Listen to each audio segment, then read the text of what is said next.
인사 문제로 국민 여러분께 심려를 끼친 점에 대해서 인사추천위원장으로서 송구스럽게 생각합니다.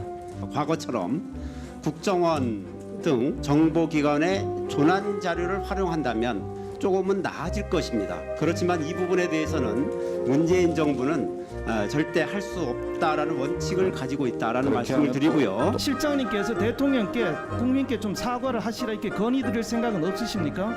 인사추천이라는 것이 아까도 말씀드렸지만 아니 있으십니까 없으십니까? 제가 제 말씀을 시간을 들어보시고요. 너무 제 시간을 너무 많이 뺐어요. 제 말씀을 네. 들어보시라니까요. 네, 네. 질문을 하셨으면 제 말씀을 들어보셔야죠. 청문 보고서 없이 임명이 강행된 장관급이 12명에 달합니다.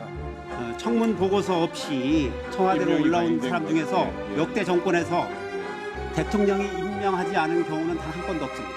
역대 정권이 다 그랬습니다. 청문 보고서 되든 안 되든 역대 정권이 다 문재인 정권에 그랬다는 대해서 말씀을 드리는 거 얘기입니다. 아닙니까? 그리고 인사청문 보고서가 채택되지 않았다는 그게 것이 잘못된 거라는 그게 생각은 어떻게 안 하십니까? 부동의한다는 뜻이겠습니까? 그걸 잘못한다는 생각은 안 했습니까? 아니 국회에 직무를 다하지 못한 거지요. 제가 말 국회에 출석한 민정수석이 누군지 아세요?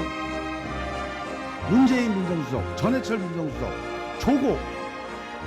왜 한국당 집권할 9년 동안 한 명도 출석 안 했습니까? 저희 보고 안 나왔다고 하시는데 저희가 했던 모든 관행 다 적폐라고 하셨으면서 왜 따라 하시는지 모르겠습니다. 예, 일단 노영민 비서실장, 국회의원 3선 출신이고, 그렇죠. 예. 그런데 이제 국회 대통령 비서실장으로서는 국회에 출연한 것이 이제 데뷔전인데 그렇습니다. 여러 가지 모습을 보여줬지만 일단 청와대 인사검증 논란에 대해서는 사과 발언으로 시작을 했습니다. 그렇죠. 인사추천위원장으로서 인사 관련돼서 문제가 있었던 부분들 송구스럽게 생각한다라는 얘기로 시작을 했습니다만 이 야당 의원들의 여러 질의에 대한 답변 과정에서는 굉장히 강력한 본인의 목소리를 내기도 했습니다. 네. 뭐 국민의 목소리와 국회 목소리 더욱 무겁게 듣고 대통령을 잘 보좌하겠다라는 입장을 내면서도 예.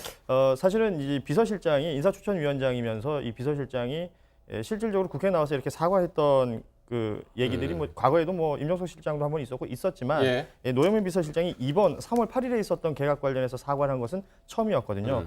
사실은 윤도한 국민소통수석의 뭐 포르쉐 발언이라든지 약간의 무리수가 있었고 이 예. 부분에 대한 어떤 국민 감정이 좋지 않다는 부분들을 인지한 것으로 보이고요. 정부적 예. 판단이 아마 여기에 들어가 있지 않을까 생각이 듭니다. 이 관련돼서 송구한 마음을 피력을 했지만 화면 보신 예. 것처럼 야당 의원들의 질문과 공세에는 아주 강력하게 맞서는 모습도 볼 수가 있었습니다. 예, 그러니까요. 그러니까 조국 민정수석, 조현옥 인사수석 다 내려놔야 된다. 이제 그게 이제 야당의 주장인데 거기에 대해서는 굉장히 강력하게 맞섰습니다. 그러니까 사실 노영민 비서실장이 이제 존재감을 어제 사실 보여준 게 아닌가라는 생각이 좀 드는데요. 네.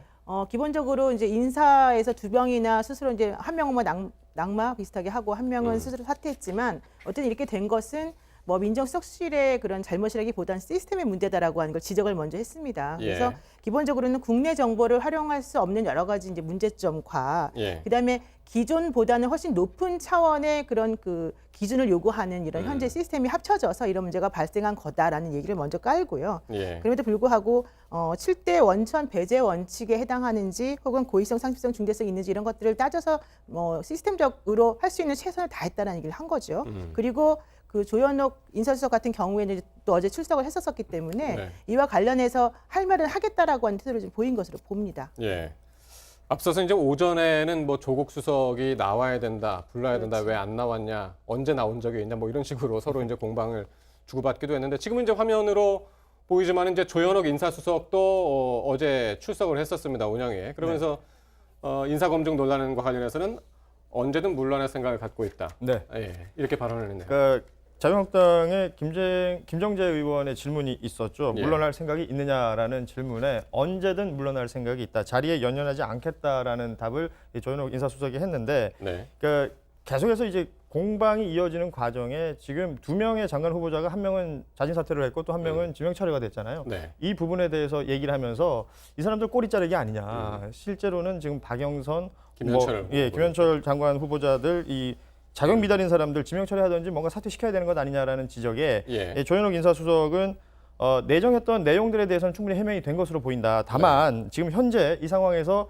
사퇴를 시킨다든지 지명 처리를 한다는 것은 굉장히 힘든 상황일 것이다라는 예. 입장도 분명히 밝혔습니다. 예.